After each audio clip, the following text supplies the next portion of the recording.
Hello, Mayor Adams and Commissioners. I'm Dan Handelman again from Portland Cop Watch. And we've testified several times now about elements of the service coordination team. Our biggest concern is that in order to get on a list for treatment, police have to arrest somebody over and over and over again. They don't have to be convicted of anything, and then they get threatened with a felony charge, and then that's how they get into treatment, when there's lots of people who probably want to get into treatment and can't. There's some people who probably use a higher grade of drug that aren't on the streets that can afford to pay for their own treatment. But the people who might want treatment but can't afford it have to get arrested over and over again through this program. But what can particularly kind of shed light on another concern we have about the program is that this is under the Bureau of Police. And it's confusing why a social service program is being funded through the Police Bureau instead of being funded as a social service program unto itself. It's giving the police more control and say over who's going to get these services. And we would just hope that the city would have this grant money to give directly to Central City Concern without it being part of the Bureau of Police.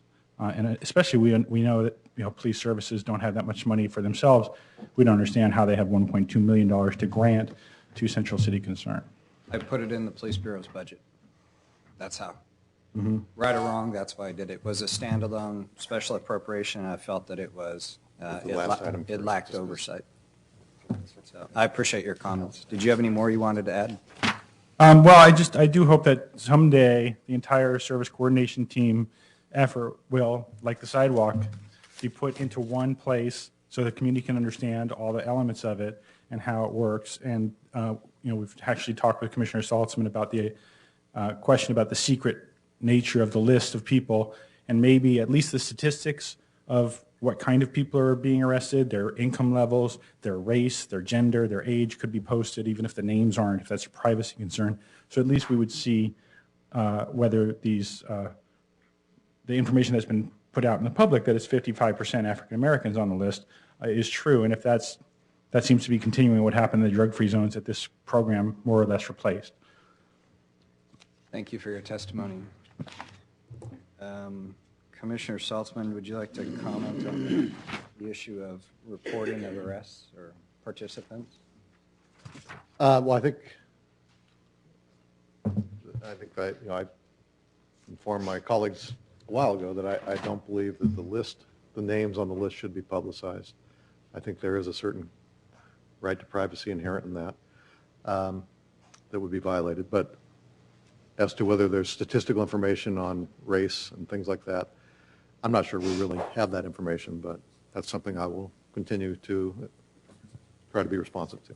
So if I could, I'm going to approve this today. I think the program has shown great success, but I would like to see reporting based on socio-demographic factors like race so that we can provide the kind of due diligence that I think is necessary. So, any other council? Mayor, do you want to do that as an amendment? Yes, sure. I move. If you want to make an amendment, I would move to do what Mayor Adams proposes, to have the demographics listed along with the names of those on the list. I'm okay without the names, so we might have to vote separately on those items. Well, I just made a motion, and I'll speak to it first. Okay. Second. There actually is no legal justification for not disclosing the names. Arrests are public record. Oh. So the fact that what we heard just now is that their private information is not accurate. To allow the list to become an issue itself allows for the program itself to be questioned. I initiated this program. It is a great program. It has singularly turned people's lives around that were hopeless and helpless. It gives people, because of the carrot and stick approach, a chance to get their life back, and I've talked to those people. Some of the most severely dependent people on drugs and alcohol, and usually with a spattering of mental illness, have found a life because of this program. And that the commissioner in charge and the police bureau holds to this position, that somehow these names need to be kept secret, is not serving the best interest of the program or even the people in the program. These are people that generally are living on the streets, selling and buying drugs, who are well-known to police officers, who have a history of decades of drug abuse, alcohol abuse, mental abuse, and I say it's time to just publish the names on the list because they're arrest records. Every arrest record is by its nature a public document. So I support Mayor Adams' effort to have the race, the gender, and all the demographics, but it's time we end this charade of allowing those who would attack this program for their own reasons to hang their hat on the so-called secret list. It's foolish.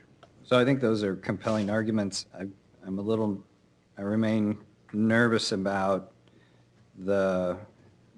and you and I didn't get a chance to talk, so I remain nervous around the HIPAA sort of medical issues. What were your reasons for keeping it private? Well, let me say, I think, it is arrest information is public, and the criteria under which somebody is on this list is public.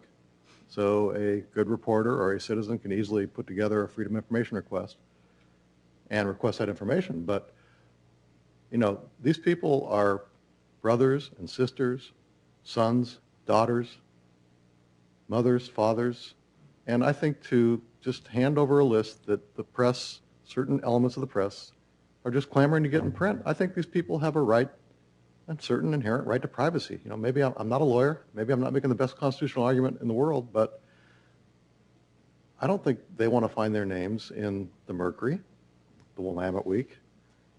I just think that's unfair to them. They can find out, under the policy I announced, if they can go to the police and find out if they're on the list. And if they want to share that with a reporter, they can do that. But I just think it's an intrusion on privacy. Let me speak as a father of one of those people that your police bureau disclosed the name of to the press.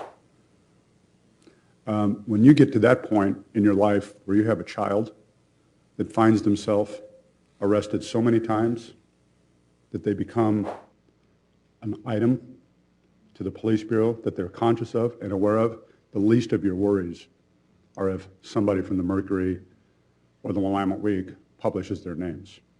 You worry about if you're going to get the phone call from the coroner. So I would tell you that, fortunately, I up here alone can speak to that issue. And your reasoning is not compelling. And it actually is harmful.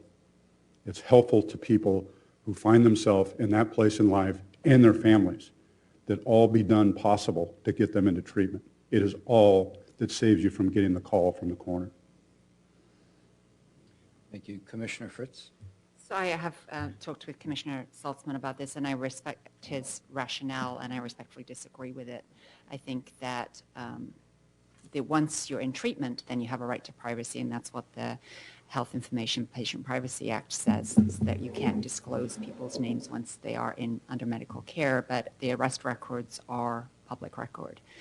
I think, though, the other consideration is we don't want to have a public shaming, that's not the purpose, and from what you've said, of course that's not the purpose of publishing the list.